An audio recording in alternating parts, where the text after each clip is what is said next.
Bueno, vamos a continuar esta noche el estudio que ya hemos venido realizando hace varias semanas.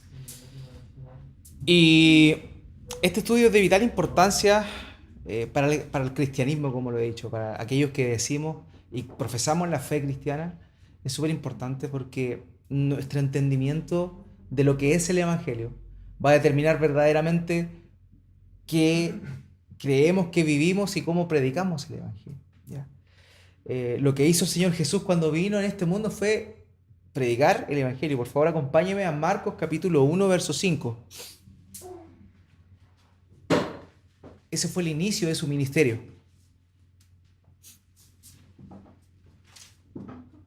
Marcos capítulo 1. Marcos capítulo 1. Vamos a leer primero el 1.1. ¿Ya? 1.1. Principio del Evangelio de Jesucristo, Hijo de Dios. Fíjense, principio del Evangelio ¿de quién? Jesucristo, Hijo de Dios. Marcos comienza de esa forma su presentación del Evangelio. Y es súper importante eso porque va a denotar todo el desarrollo de lo que Marcos va a estar hablando, tiene que ver con el Evangelio del Señor Jesucristo. Ahora bien, como les decía, y lo he dicho en bastantes oportunidades anteriormente, el Evangelio no es tan solo la puerta de entrada, sino que es el todo de la vida del cristiano. Toda la vida del cristiano gira en función a lo que es el Evangelio. Y vimos que el Señor Jesús comenzó y predicó el Evangelio. Ahora vayan en ese mismo capítulo 1 de Marcos al versículo 15. Y ese va a ser de alguna forma la base de lo que el día de hoy vamos a estar viendo. Versículo 15 de Marcos capítulo 1. ¿Quién lo puede leer, por favor? Jesús principia su ministerio, diciendo: el tiempo se ha cumplido y el reino de Dios se ha acercado. Arrepentidos y creed en el Evangelio. Entonces, eso fue lo primero que predicó Jesús. El tiempo se ha cumplido, primera cosa. Segunda cosa, el reino de Dios se ha acercado y por ende, arrepentidos y creed en el Evangelio. La vida de Jesús fue precisamente esa: predicar el Evangelio, vivir el Evangelio. Y vimos que el Evangelio consistía o podíamos entenderlo desde 4 perspectivas para entenderlo a cabalidad. La primera era que parte en Dios. Nuestra correcta concepción de Dios va a determinar realmente nuestra concepción del Evangelio, ¿ya? Y eso es de vital importancia.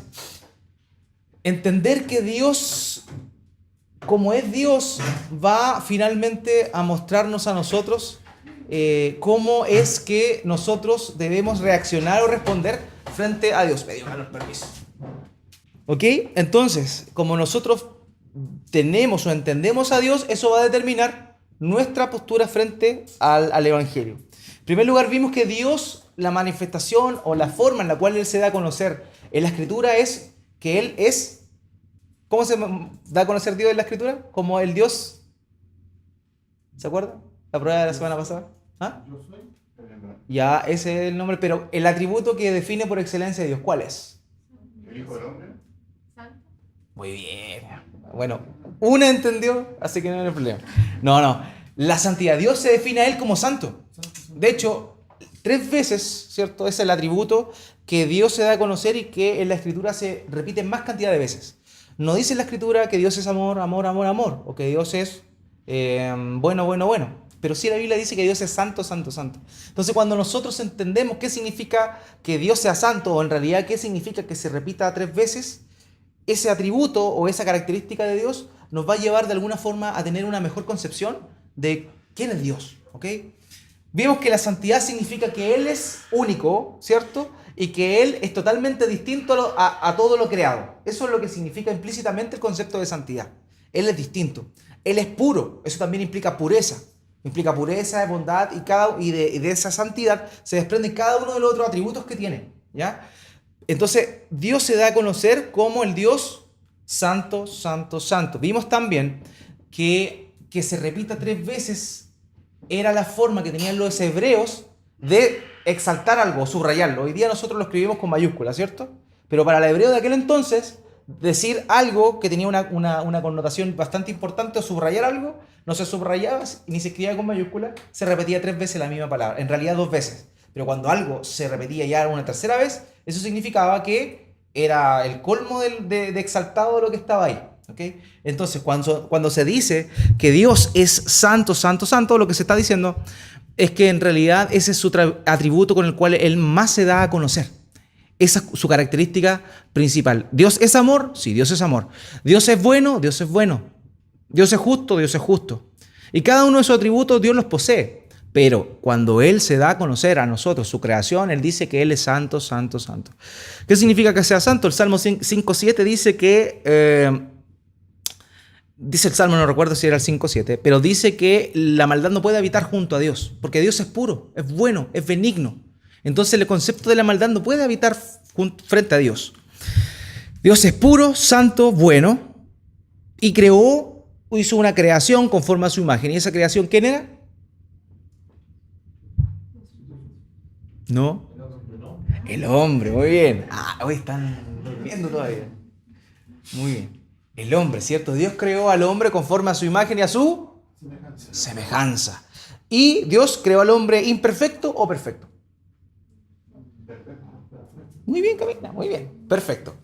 Él lo creó perfecto. O sea, el hombre no fue creado con maldad en su corazón. Sin embargo, nosotros nos remontamos a la escena del Génesis y vemos cuando se aparece la serpiente y nosotros sabemos que es Satanás que de alguna forma, por medio de esa serpiente, habla a Adán, habla a Eva y ellos ambos desobedecen a Dios. En ese momento es que el pecado o la maldad entró al corazón del hombre. Antes de eso no existía. Dios creó al ser humano neutro, ¿ya? Tendiente a hacer el bien, ¿ya? Pero cuando desobedece a Dios, eso lo que genera es que el ser humano, desde ese momento en adelante, se contamine, muestre de esa forma que aborrece a Dios y por otro lado también muestra que se ha enemistado con Dios.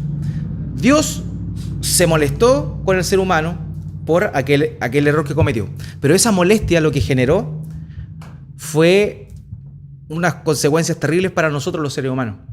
La muerte espiritual, la separación de Dios, ya no, el ser humano no tuvo la misma comunicación con Dios. Y la muerte espiritual. Y eso que ocurrió fue terrible y es terrible hasta el día de hoy para todo aquel que pisa este planeta. Todos aquellos que nacen en este planeta vienen en esa condición, ¿ya? No hay nadie que nazca bueno. No hay ni uno solo. Por favor, acompáñeme a Romanos capítulo 3. Romanos capítulo 3, versículo 10 al 12. Romanos capítulo 3, versículo 10 al 12. Como está escrito, no hay justo ni aun uno, no hay quien entienda, no hay quien busque a Dios. Todos se desviaron, a una se hicieron inútiles. No hay quien haga lo bueno, no hay ni siquiera uno. Fíjense, no hay y todos. Esas son las palabras que normalmente Pablo emplea acá citando al Salmo. No hay justo ni aún uno, no hay quien entienda, no hay quien busque a Dios. Todos se desviaron, a una se hicieron inútiles. No hay quien haga lo bueno, no hay ni siquiera uno. Y eso es una realidad. Todo aquel que nace en este planeta nace en esa condición de maldad, no porque sea malo en sí, sino porque viene manchado con el pecado que Adán cometió. Ese pecado que Adán cometió de alguna forma se traspasó, esa maldad se traspasó al corazón de cada uno de aquellos que nacemos en este mundo. Aislinn nació en esa condición. Mis hijos, mis 4 hijos también. Y todos los niños que han nacido en este mundo nacen en esa condición, separados de Dios. Entonces, no hay quien busque a Dios y eso es lo que la Escritura nos dice. Entonces, tenemos por un lado un Dios perfectamente bueno, pero a la vez justo, recto y por sobre todo santo. Vemos que el ser humano que Él creó le falló, pecó, erró y motivo de eso se constituye un pecador y está alejado de Dios, separado de Dios. Por eso, nosotros no podemos encontrar con gente que haga cosas buenas, ¿ya? Que el hombre esté muerto espiritualmente y que esté alejado y separado de Dios no significa que el hombre es malo, ¿ya? Significa que el hombre es malo y que tiene la inclinación al mal en su corazón. Pero podemos ver a personas que no tienen a Dios en su vida y que hacen cosas buenas, ¿ya? Eso no, una cosa no quita la otra. Pero recordemos que aquellas personas que hacen eso, que hacen cosas buenas, no teniendo a Dios en su corazón, es producto de que fue creado a imagen y semejanza de Dios, que es bueno. Entonces, algo de bondad sí queda en el ser humano. No todo es maldad, no todo está perdido. Pero sí, la comunión con Dios fue totalmente devastada. Y eso no había forma en que el ser humano pudiera hacer algo para poder remediar esa situación en la cual se encontraba, alejado y enemistado con Dios. Esa es la condición de todas las personas en el mundo, sin Cristo. Toda persona que está en este mundo, lamentablemente, está en esa condición. Muerto en su delito de pecado y alejado de Dios. Pero ¿qué pasó? Vemos que Dios, antes de la fundación del mundo, tenía un plan perfecto para la gloria de su nombre. Dios era santo, bueno, justo. El hombre que él había creado le falló, pero antes incluso de crear al hombre, y eso es la maravilla del conocimiento de Dios, de la sabiduría de Dios, no es que a Dios se le escapó de las manos que el hombre pecara. Dios desde el principio sabía que el hombre iba a pecar, ¿ya? Pero todo este plan Él lo permitió, y hago el alcance en eso. Dios permitió este plan, Dios permitió que el hombre pecara, que el hombre fallara, no porque fuera un Dios malo, no, Él lo permitió porque lo que Él quería, lo que Dios busca siempre es la gloria de su nombre, la gloria, su gloria, su gloria. Entonces esta criatura que Dios creó, pecó, ofendió a Dios, y el resultado de eso era la muerte eterna. Por eso muchas personas lamentablemente tienen una mala noción de Dios y dicen que si Dios es bueno, no debiese mandar a nadie al infierno. Y lo hemos conversado antes. Pero es en realidad por eso mismo que Dios, en su bondad, también es justo. Si Dios no fuera bueno, tampoco podría ser justo. La justicia es aplicar lo que le corresponde a cada uno. Y si yo he pecado contra Dios, evidentemente yo merezco un castigo por haber hecho eso. Y lo que es peor es que cada uno de nosotros nació en esa condición. Nació cada vez enemistado más y más con Dios. Por naturaleza lo hicimos, partimos así, pero a medida que fuimos creciendo, mayor pecado fuimos cometiendo y más nos fuimos alejando de Dios. Si alguien no me cree de que nacimos mal o nacimos en maldad y que nuestros niños nacen en un estado neutro, como les digo, tengo 4 hijos y las cosas malas yo no se las enseñé, las traían por defecto. Entonces eso es una muestra de que efectivamente cada persona que nace en esa condición. Pero la gloriosa gracia de Dios, antes de la fundación del mundo, previó que había un plan de redención, de salvación para aquel hombre que había fallado, aquel hombre que estaba enemistado con Dios y que lo único que merecía era el castigo eterno de Dios. Y ese plan vino por medio de una persona, él mismo, pero en la persona de quién, de él. ¿De quién? ¿De él? ¿Quién vino? Muy bien, el Hijo. Ah, pues despierte. Parece que hay que darle la comida antes del estudio. Ya. Por medio del Hijo. El Hijo, quien era Dios mismo, viene a saldar ese problema. Y sobre el Hijo nosotros estuvimos viendo ¿qué? Vimos que Jesús era una persona, pero que al ser una persona él tenía 2 naturalezas. Una divina y una humana. ¿Por qué? Porque quien había pecado contra Dios era el hombre. Por tanto, quien debía solucionar ese problema era él. ¿Quién? El hombre. Por eso él vino en una naturaleza humana, pero también él nunca dejó de ser Dios. Él, cuando se encarnó, venía con todos y cada uno de sus atributos. Entonces, él vino como hombre con una naturaleza humana, pero a la vez una naturaleza divina. ¿Por qué? ¿Por qué tenía que ser divina? Porque el hombre no podía hacer el bien. Y el único que puede hacer el bien es Dios. Por ende, Dios mismo viene, se humilla, como dice Filipenses 2. Por favor, búsquenlo, Filipenses 2. Estamos haciendo un pequeño repaso, aprovechando que somos poquitos para... Consulta, pero en una parte, no sé dónde, pero me recuerdo que dice que Dios se despojó de su divinidad. Eso vamos a ver. No se despojó de su divinidad, se despojó de sí mismo. Pero ahí, vamos a leerlo ahora. Lo que hizo fue despojarse de su posición. Filipenses capítulo 2, versos 6 al 11, me parece que es.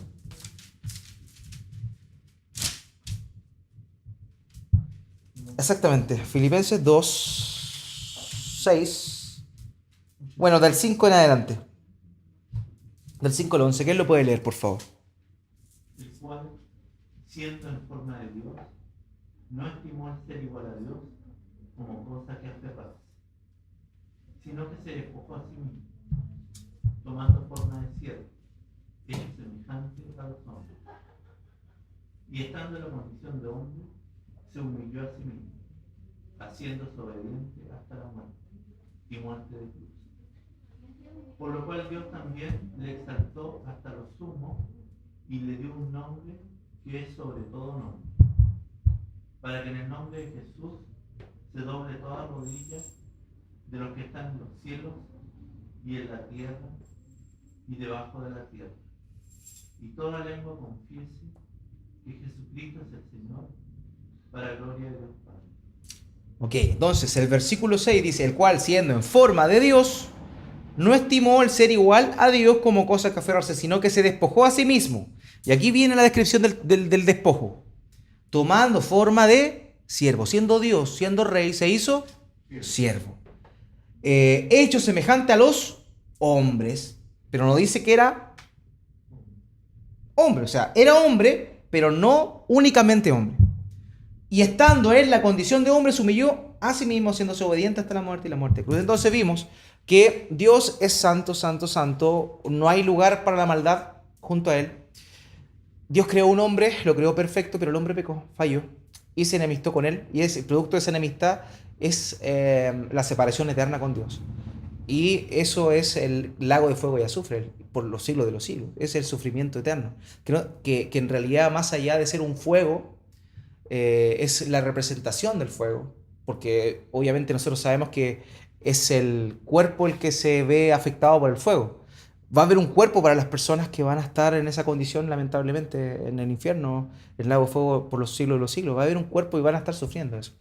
Pero ese es el castigo que cada uno de nosotros, cada una de las personas que estamos y pisamos la tierra merecemos por fallarle a Dios. Porque no hay ni siquiera uno bueno. Y no lo digo yo. Lo dice la Biblia. Entonces, Pastor, adelante. Sí, por favor. Y también esos versículos había que destacar el hecho de que él, siendo el que tiene el gobierno sobre todo, ¿cierto? Podríamos decir que es el mandatario absoluto, ¿cierto? Él controla todo el universo, ¿cierto? Sí. Nos controla a nosotros también. Se hizo obediente, o sea, renunció a su poder omnímodo, ¿cierto? Su poder absoluto que tiene, Sí. ¿cierto? El de obediencia. Así De es. ser el que manda más, que gobierna el mundo, el universo, pasa a ser El siervo de todo. Un siempre siervo, siempre obediente. Sí. ¿Cierto? De su padre. Es que eso es lo maravilloso del mensaje del Evangelio. Porque cuando entendemos, normalmente nosotros vemos la venida de Jesús como una venida por amor. Y eso está bien, es correcto. Es correcto ver eso. Pero a veces perdemos de vista lo grave del error del hombre o del pecado del hombre. Porque el error del hombre, el pecado del hombre era tan grande que era necesario que el hombre muriera. Por los siglos de los siglos, muerte eterna. Entonces, el amor de Dios se traduce también en la justicia de Él. Lo vimos delante.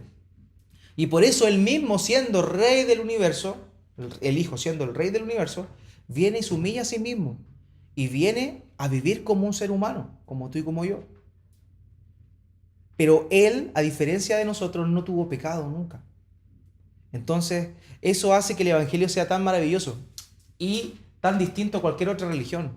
Nadie puede decir que el cristianismo es igual a todas las religiones, porque todas y cada una de las religiones son el ser humano hace algo para llegar a Dios. ¿Ya? Incluso, sin ir más lejos, la iglesia de Roma dice eso, o sea, tú ayudas a Dios con tus obras. Y en realidad, eso es una mentira. No hay nada que nosotros podamos hacer para poder vindicar a Dios por nuestra desobediencia ante Él.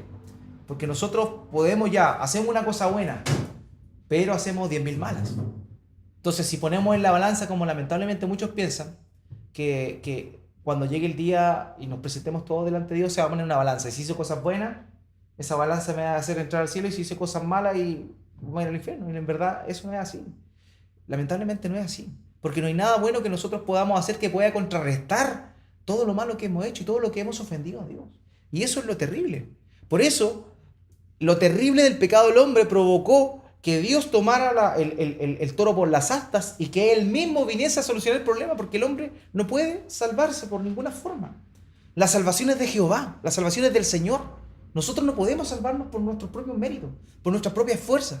Por eso era necesario que Dios mismo viniera, se humillara a sí mismo, tomara forma de hombre, y en esa forma de hombre se siguiera humillando y sufriera la muerte más humillante que existía en aquel entonces, que era la muerte de la cruz.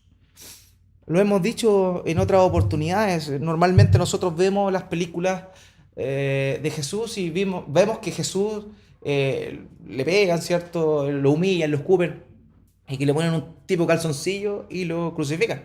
Pero en realidad eso no era así. La crucifixión era terrible. La crucifixión demostraba la crueldad más grande que alguien podía tener para con el otro. Los soldados romanos eran expertos en torturar y masacrar a la gente.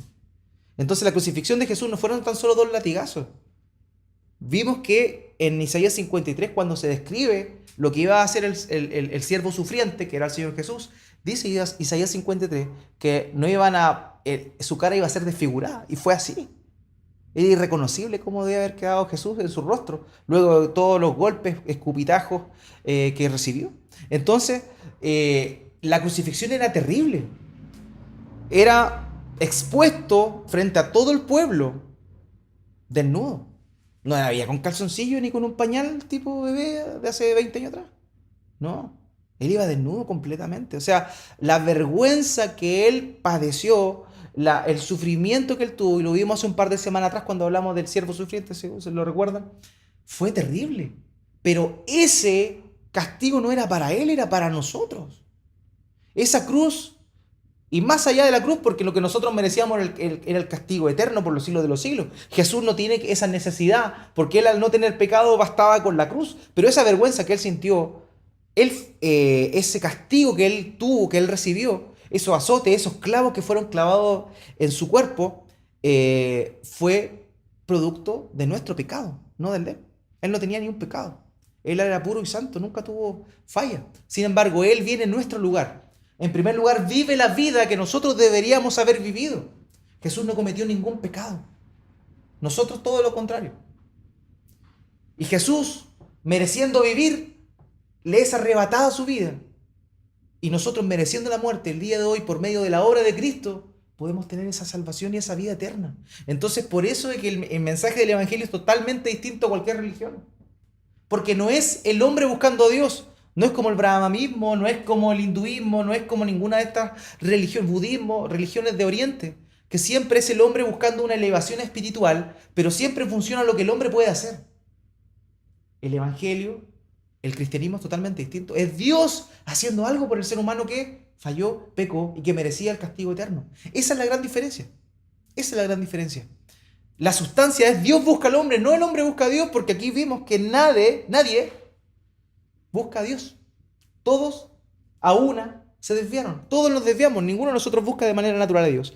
Si hay algo en nuestro ser que empieza a buscar a Dios, es porque Dios nos está llamando. Y eso es otra cosa. Pero no es que nosotros le busquemos a Él. Entonces continuamos. Vimos la obra de Cristo, vimos que Él padeció esa cruz, vimos que Él murió, ¿cierto? Pero que la historia no quedó ahí. Porque si la historia hubiera quedado ahí, nosotros todavía, aquellos que creemos en Jesús, estaríamos muertos en nuestro delito de pecado. Porque Jesús cargó con nuestros pecados. Pero no hay ningún signo de victoria en la muerte de Jesús. Hay un signo de derrota. Hay un signo de justicia, porque sí, Dios aplicó el castigo que nosotros merecíamos por los siglos de los siglos en la persona de Jesús. Pero no hay victoria ahí. Por eso la historia continúa, y al tercer día la piedra, ¿cierto?, se mueve. Jesús ya estaba resucitado. La piedra era una evidencia para que la gente supiera de que había sido por poder divino. Por esa piedra nadie la podía mover. Tenía un sello que nadie podía romper. Había soldados que estaban custodiando esa roca y que nadie podía hacerlo. Pero que la roca se haya movido era una señal de que había sido el poder de Dios quien había hecho eso. Jesús resucita al tercer día. Pero eso no quedó ahí. Jesús resucitó. Pero 40 días después de su resurrección, entre medio habiéndosele aparecido a sus discípulos, habiéndosele aparecido a una multitud grande de personas, dice que Jesús asciende, ¿a dónde? Al trono bien. La única que viene a la llaga. Parece que hace bien sentarse acá adelante. Asciende al cielo, al trono de Dios, a la diestra de ¿quién? Del Padre. ¿Y eso qué significa? Que aquel siervo sufriente que pagó por nuestros pecados, que antes había sido coronado con una corona de espina por nuestros pecados, ahora está entronizado, ¿dónde? En el cielo, junto al Padre, con todo el poder y toda la autoridad. Ese es el mensaje del Evangelio. Nosotros le fallamos a Dios, merecemos la muerte eterna. Él mismo viene intercediendo por nosotros para reconciliarnos consigo mismo. Por favor, acompáñeme a 2 de Corintios. 2 de Corintios, capítulo 5, versículos 18 y 19, por favor. Si todo esto proviene de Dios, ¿quién no se reconcilió consigo mismo por Cristo y nos dio el ministerio de la reconciliación? Que Dios estaba en Cristo reconciliando consigo al mundo, no tomándoles en cuenta a los hombres sus pecados, y nos encargó a nosotros la palabra de la reconciliación. Ok. Él nos reconcilió consigo mismo.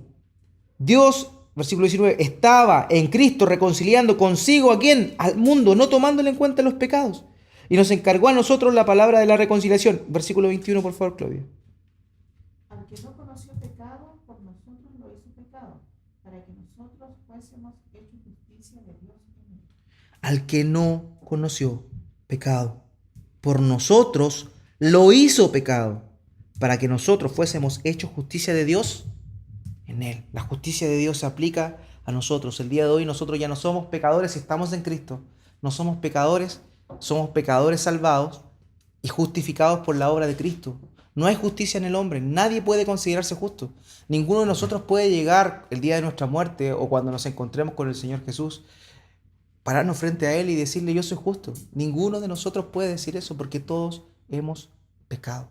Cada uno de nosotros hemos pecado. Pero Él, al que no conoció pecado, por nosotros lo hizo pecado y nos dio reconciliación por sí mismo. Esa es la obra del Evangelio de Jesús. Muy bien, vamos a continuar entonces y vamos a ir avanzando lo que corresponde en esta oportunidad. Vimos el primer bloque, Dios. Segundo bloque, el hombre. Tercer bloque, la obra de Cristo. Y el día de hoy vamos a ver algo sin lo cual el mensaje del Evangelio no es completo. Y tiene que ver con la respuesta del hombre ante la obra de Cristo. Nadie puede permanecer en el mismo estado cuando se encuentra frente a la obra de Cristo. Uno debe tomar una decisión, entre comillas. Uno debe tomar un bando, por así decirlo. Vamos a ir avanzando. Aquí hablamos de la resurrección. Implicancia de la resurrección, asegurar nuestra justificación, lo vimos, ¿cierto? Vimos que como Jesucristo resucitó, nosotros vamos a resucitar también en un cuerpo, no como un cuerpo glorificado, ¿cierto? Vimos que la ascensión de Cristo, Él fue glorificado, fue exaltado, recibió, ¿no? Perfecto. Entonces ahora vamos a ver esta parte que tiene que ver con el ser humano, con nosotros, que es la respuesta ante el Evangelio.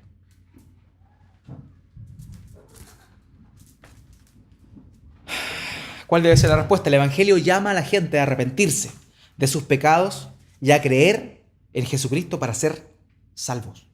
Esa es la respuesta que el hombre debe tener ante el mensaje y la obra de Cristo. Este versículo ya lo leímos delante, ahora lo vamos a volver a leer, diciendo: el tiempo se ha cumplido, el reino de Dios se ha acercado. ¿Cuál es la respuesta ante ese mensaje del reino de Dios acercado? Arrepentíos y creed en el Evangelio. Esa es la respuesta que Dios espera del ser humano ante la obra que Jesucristo vino a hacer por él. Arrepentirse y creer en el Evangelio. Hay versículos que hablan de arrepentirse solamente. Hay versículos que hablan de creer solamente. Pero la recepción del mensaje del Evangelio implica ambas cosas. Arrepentirse y creer. Y lo vamos a ver a continuación. ¿En qué consiste creer o tener fe? Por favor, acompáñenme a Romanos capítulo 10, versículo 14. ¿Cómo, pues, invocarán a aquel en el cual no han creído? ¿Y cómo creerán en aquel de quien no han oído? ¿Y cómo irán sin haber quien les predique? Ok, lo que este pasaje está diciendo es que nadie puede invocar a aquel en el cual no ha creído. Y nadie puede creer si nunca ha oído el mensaje.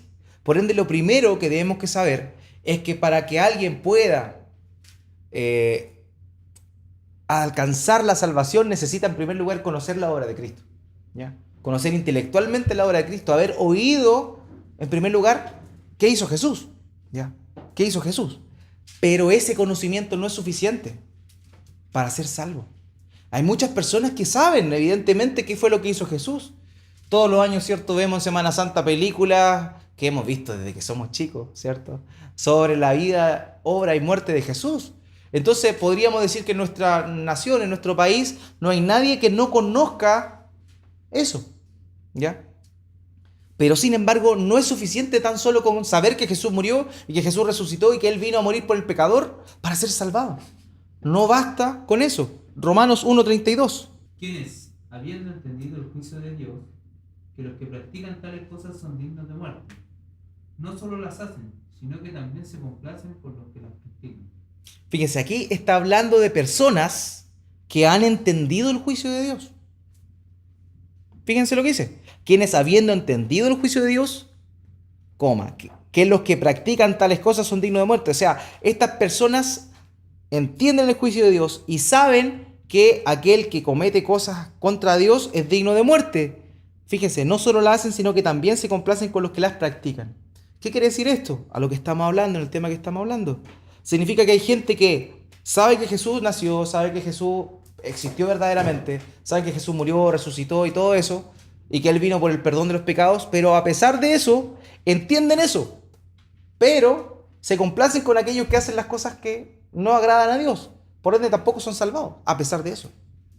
Santiago capítulo 2, verso 19. No basta con saber lo que Jesús hizo para ser salvo. Hay muchas personas que saben lo que Jesús hizo, pero no son salvos. Por eso. Santiago capítulo 2, versículo 19. No basta solo con creer en Dios. ¿Tú crees que Dios es uno? Bien haces. También los demonios creen y tiemblan. Pregunta, ¿los demonios son salvos? ¿No? Pero los demonios creen. Po. ¿Tú crees en Dios? Bien haces. Los demonios también creen y tiemblan. Muchas veces nosotros ni siquiera temblamos antes. Los demonios creen y tiemblan, pero los demonios no son salvos por conocer a Dios, tan solo saber de Él. Entonces, por eso el mensaje del Evangelio es tan fuerte e importante y no tan solo consiste, no tan solo para ser salvados, lo único que necesitamos es conocer ese mensaje, no, va mucho más allá. Entonces, el conocimiento no basta. Vamos con la segunda parte. El conocimiento y la aprobación no bastan. Fíjense en esto, cada vez se nos está achicando más el tema. El conocimiento y la aprobación no basta. Hay gente que aprobó lo que Jesús hizo, creyó en Jesús, aprobó lo que Él hizo y aún así no es salva. Juan capítulo 3, versículo 2. Fíjense lo que va a decir aquí Nicodemo, que esta persona que era de la secta de los fariseos. Él era un principal en la ciudad, un principal en la sinagoga, ¿cierto? Donde se reunían ellos. Y él va donde Jesús y le dice lo siguiente. El Evangelio de Juan, capítulo 3, verso 2. Nicodemo es quien viene acá. Este vino a Jesús de noche y le dijo: Rabí, sabemos que has venido de Dios como maestro, porque nadie puede hacer estas señales que tú haces si no está Dios con él. Nicodemo no creía en Jesús. Y las personas que él, porque él habla en plural, dice sabemos, eran los fariseos. O sea, habían fariseos que reconocían que Jesús había venido de Dios. Reconocían y aprobaban su obra. Pero nosotros sabemos que los fariseos no fueron salvados. Entonces, no tan solo es suficiente con conocer lo que Jesús hizo, reconocer su existencia en primer lugar, reconocer la obra de Él y con estar a favor a lo que Él hizo. No basta con eso. Hechos capítulo 26, verso 27 al 28. En esta sección está Pablo. Pablo cayó preso y es llevado ante las autoridades, en particular ante un rey de los judíos que fue sucesor del Herodes que todos nosotros conocemos. Este rey era Agripa. Versículo 27 y 28 del capítulo 26 de Hechos. Pablo le está diciendo esto a este rey.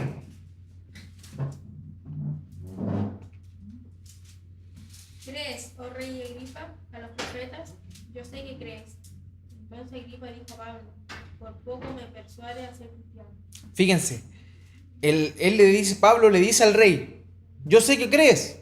O sea, era un hombre crédulo este rey Agripa. Pero lo que le responde Agripa a Pablo es, por poco me persuade a ser cristiano. Él no era cristiano y creía. Entonces, no basta tan solo con tener un conocimiento intelectual de lo que Jesús hizo, aprobar lo que Jesús hizo. Porque yo les aseguro, hace un tiempo atrás me acuerdo que unos niños que conocí fueron por las calles de La Serena e hicieron una encuesta.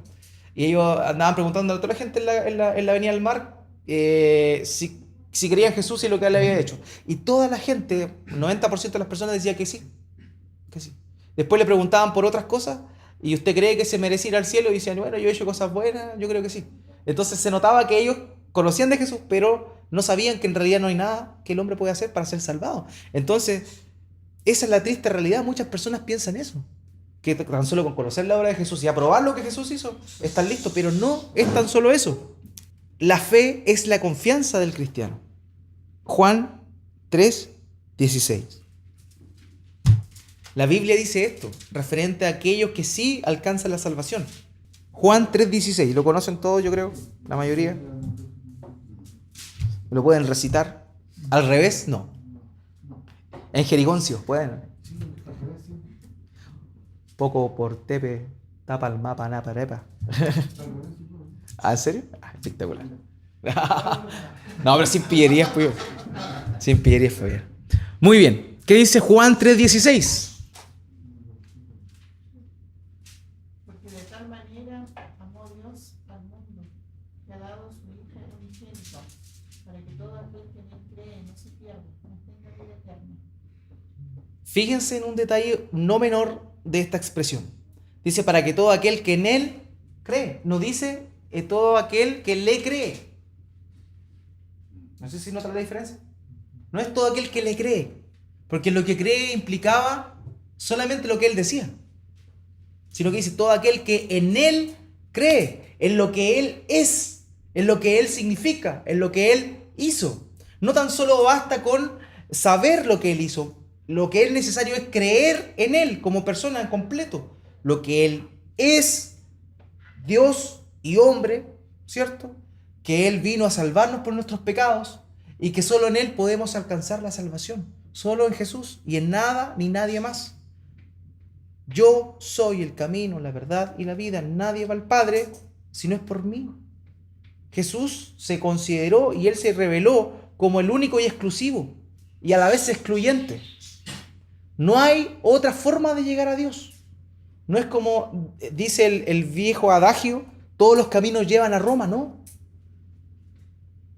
Para el cielo, para Dios, no hay muchos caminos, no hay muchas religiones. Hay un solo camino, una sola vía. Y esa es por medio de Jesús, no hay otra. Entonces, la confianza del cristiano, la fe, en lo que consiste en creer o tener fe, no es tan solo en tener un conocimiento intelectual, sino que implica creer y confiar plenamente en quién fue Jesús y en lo que Él hizo por nosotros. Juan 6:37. La Biblia habla de esa forma. Habla de creer en Él, de ir a Él. Esa es la forma en que nosotros podemos alcanzar esta salvación que Dios nos dio por medio de Jesús. Juan 6:37.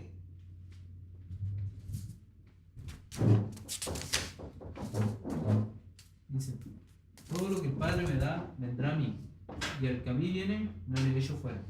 Entonces, ¿qué es lo que debe hacer uno? Las personas que de verdad quieren alcanzar esa salvación que Dios ha regalado como algo gratuito, sin que el hombre tenga que hacer nada, es confiar plenamente en Jesús y en lo que Él hizo e ir a Él. Confiar en Él, creer en Él, en lo que Él hizo e ir a Él. Es lo único que nosotros podemos hacer. Es lo único que la gente necesita para llegar a Cristo. No basta, insisto, vuelvo a repetir, con creer que él vino, que Él murió. No, no da solo con saber eso, sino con creer que eso efectivamente fue en favor de nosotros. Ahora bien, ¿qué vimos esta parte primera? Que lo que Jesús demandó en en Marcos capítulo 1, versículo 15. Arrepentíos y creed en el Evangelio. ¿Se acuerdan? Entonces vimos que creer era una primera arista. Esto es como una moneda de dos caras. Para llegar a Dios necesitamos creer en Él. Lo primero. Pero lo otro es el arrepentimiento. Y el arrepentimiento es lo que lamentablemente muchas veces no se escucha, no se dice, no se predica. Sí, Dios, tú crees en Dios, tú eres salvo. Muchas veces se ha dicho eso. Muchas personas han dicho eso, muchas iglesias predican eso. Lamentablemente, ¿eso es verdad o es mentira? Es verdad. Tú necesitas creer en Dios para ser salvo. Pero ¿qué pasa? Te sacan esta parte. Te sacan la otra parte de la otra cara de la moneda para verdaderamente aceptar el regalo que Dios nos hizo por medio de Jesucristo y la salvación, que es el arrepentimiento. No puede haber una fe en Dios sin haber arrepentimiento. Una te lleva a la otra. Y eso es importantísimo. No todas las personas que creen en Dios son salvas. Aquel que ha creído en Dios verdaderamente se arrepiente. El arrepentimiento de este teólogo Wayne Grudem dijo que el arrepentimiento es tristeza de corazón por el pecado, renuncia al pecado y propósito sincero de olvidarlo y andar en obediencia a Cristo. El arrepentimiento no es meramente un sentimiento de pesar, pero sí incluye un sentimiento de pesar. ¿Ok? El arrepentimiento es parte del mensaje del Evangelio. Siempre va de la mano, siempre va ligado. Por favor, acompáñeme a Hechos capítulo 20, versículo 21. Si no me cree, vea lo que la Biblia dice. Hechos capítulo 20, versículo 21.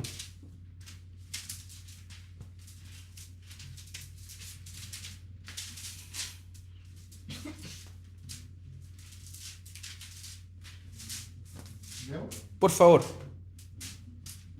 Testificando judíos y gentiles acerca del arrepentimiento para con Dios y de la fe en nuestro Señor Jesucristo. Fíjense, ¿cuáles son las dos cosas que dice Pablo?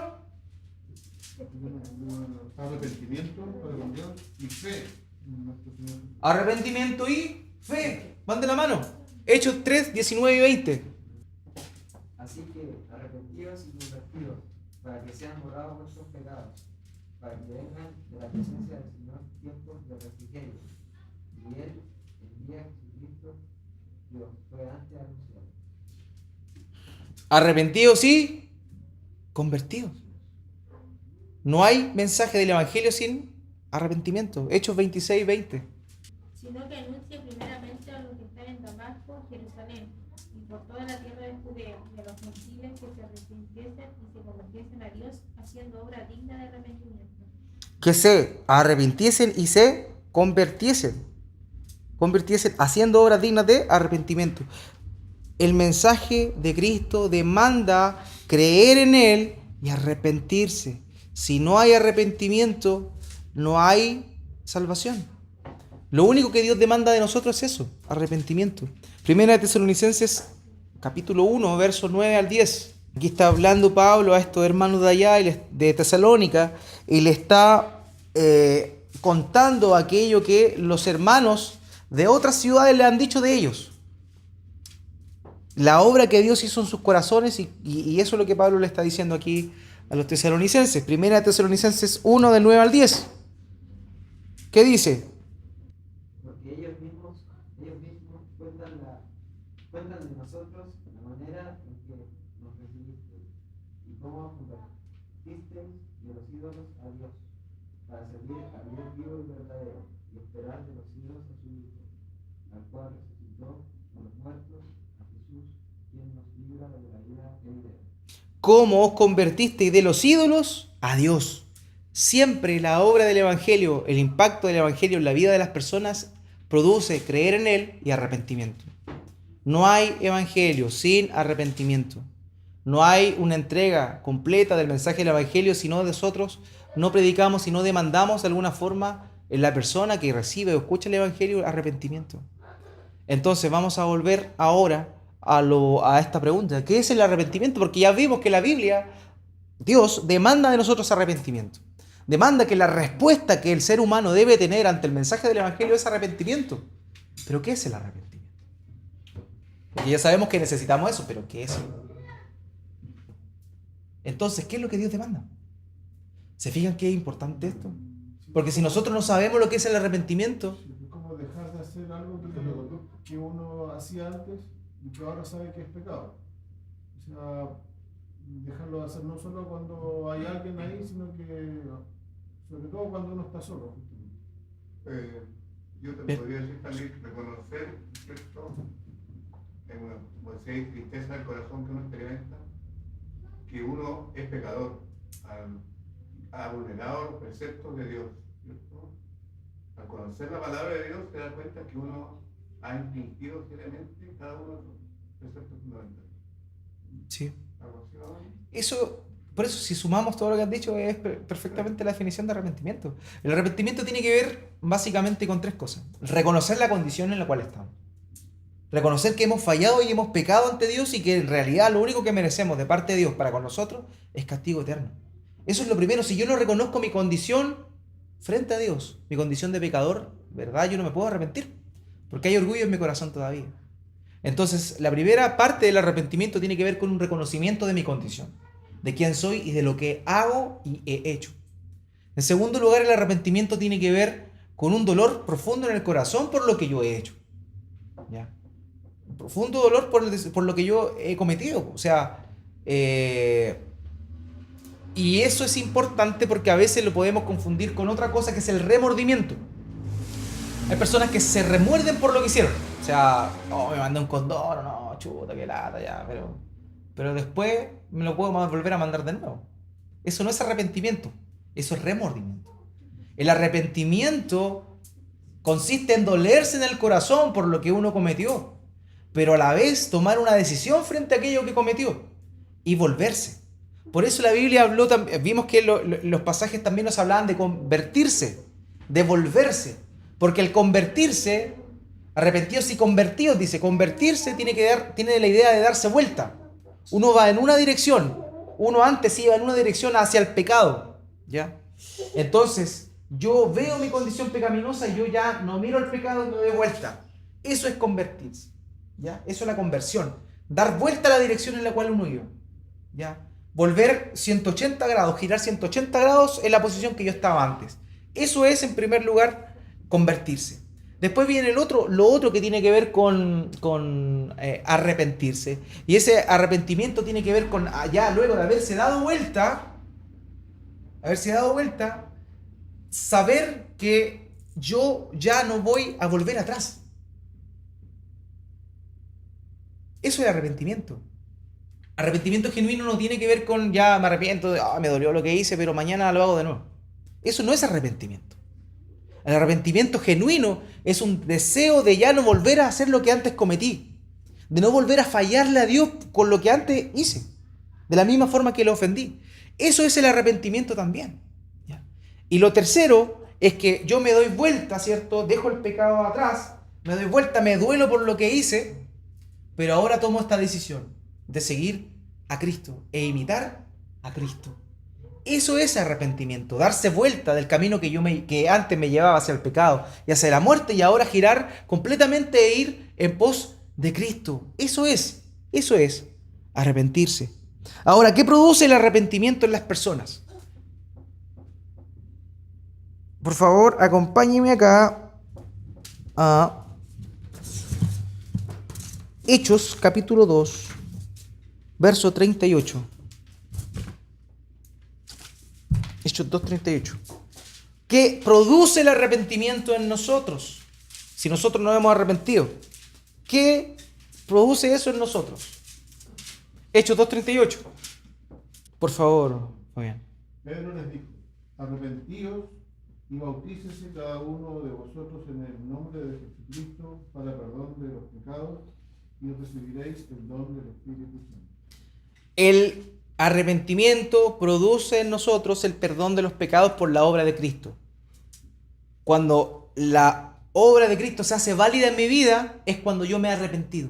Si yo no me he arrepentido, la obra de Cristo no es válida en mi vida.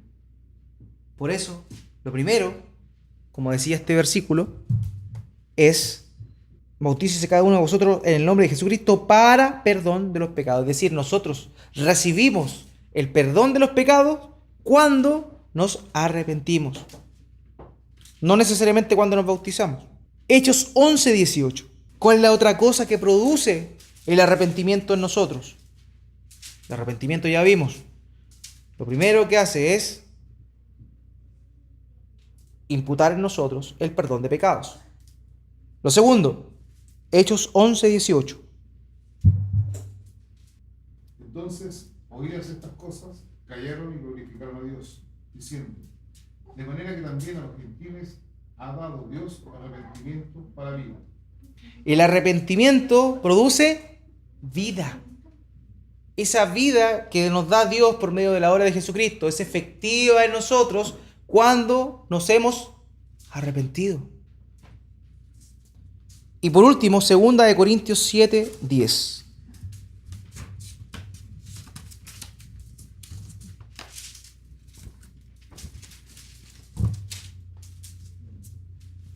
Segunda Corintios 7:10.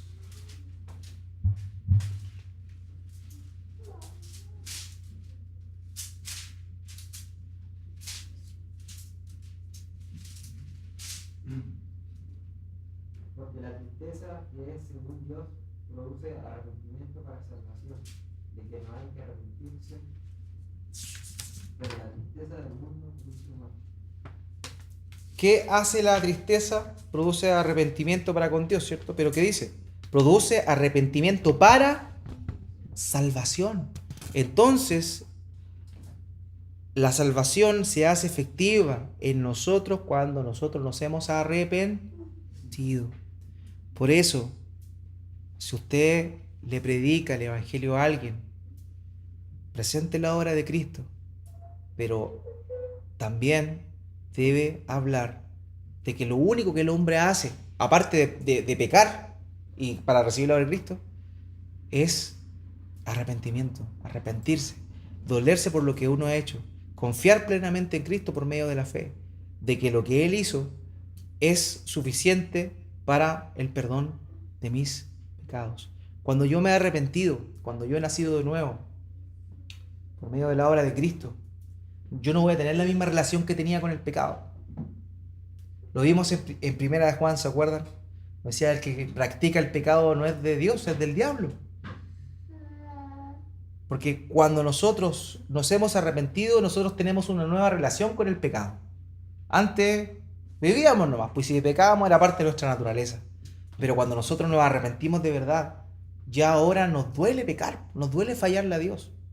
Porque ese pecado que nosotros cometemos es lo que produjo que Jesucristo tuviese que morir por nosotros. Entonces, el arrepentimiento produce en nosotros una nueva postura, una nueva posición frente al pecado. Antes nos agradaba el pecado. Ahora ya no debiese agradarnos el pecado. Debiese producirnos repulsión el pecado.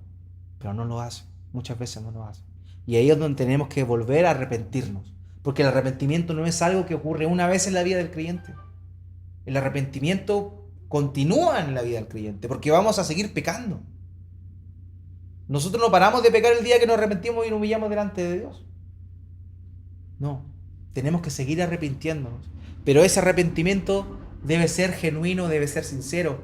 Y una fuerte decisión de no volver a disfrutar el pecado que antes disfrutábamos, sino que ahora aborrecer el pecado que cometemos. Y eso es parte fundamental de lo que incluye el mensaje del Evangelio. Insisto, esta es la parte que nadie quiere escuchar. Todos creen en Jesús nomás y va a ser salvo. Pero no, arrepiéntete. Jesús lo dijo, sus discípulos lo dijeron, arrepiéntense. Nosotros necesitamos constantemente estar volviendo a eso, arrepentirnos del pecado que cometimos y que hemos cometido. Esta vez, ya si estamos en Cristo, no para salvación, porque ya hemos sido salvados. Pero si alguno de los que está acá se ha arrepentido de verdad, de corazón ante Dios por haberle fallado, hoy puede ser un buen día para hacerlo. Entonces, esto es lo que implica el arrepentimiento. Volverse, dejar atrás lo que uno antes amaba, deseaba, quería, y el día de hoy volverse hacia Cristo. Un detalle no menor es que el arrepentimiento incluye ahora hacer las obras correctas. Pero fíjense en esto. Nosotros no hacemos las obras ahora correctamente porque tenemos que hacerlas. ¿Ya? Pongan atención. Nosotros las hacemos cosas buenas cuando nos hemos arrepentido de verdad, porque ahora el Espíritu Santo mora en nosotros.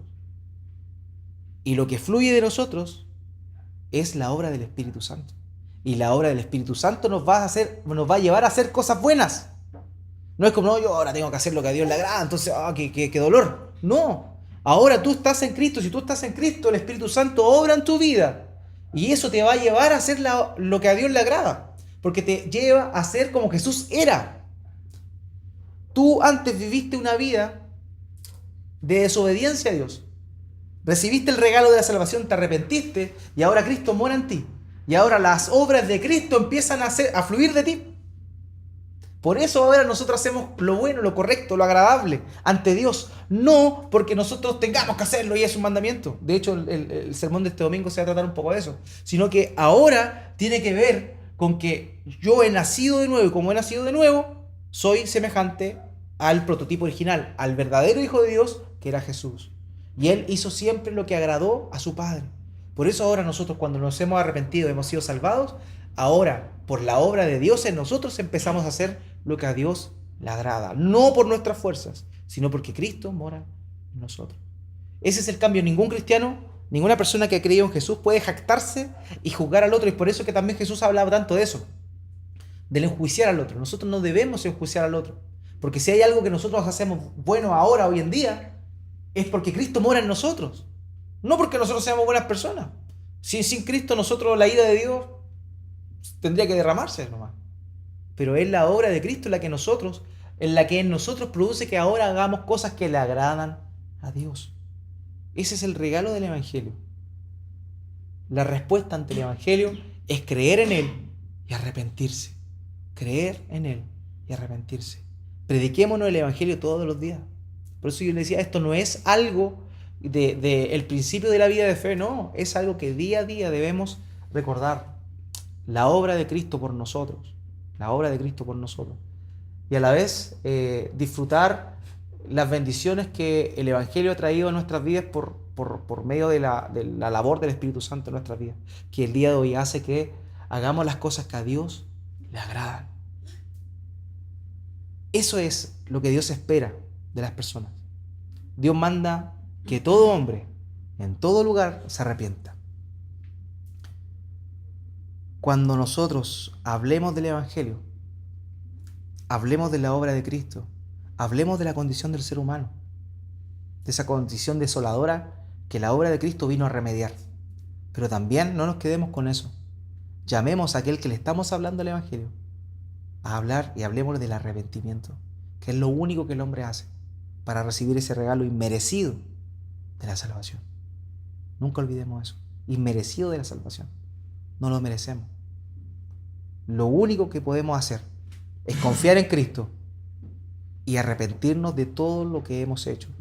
Y más allá de lo que hemos hecho, de lo que somos. Porque por naturaleza no agradamos a Dios.